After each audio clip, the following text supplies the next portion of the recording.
ছাদ থেকে গাছগুলো আমি শুয়েছিলাম, সেইখানে আমি শুয়ে আমি স্বপ্ন দেখেছিলাম মা। সেই তুমি পলকের উপরে ঘুমিয়ে থাকিছিল? হ্যাঁ মা। সেই রাতের কারে তুমি স্বপ্ন শুনেছিল? হ্যাঁ মা। ওরে চট করে যাইব মা, ফট করে যাবিব মা।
অনুমতি দাও, আমি যে মাছ শিকার করতে যাবো মা।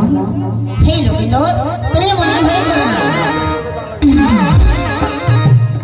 হে মায়ের আশীর্বাদ আছে ছেলে।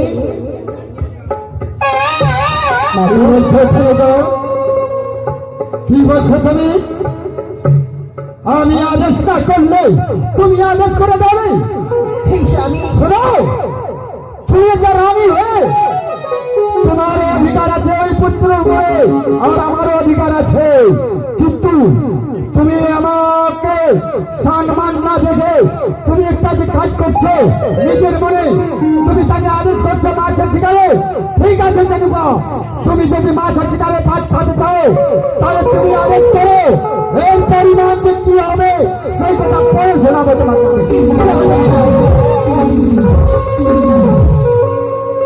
হে গোলাম, তুমি যাও মেয়েরা পাত্রের সাথে চান করতে মাছের শিকারিতে না।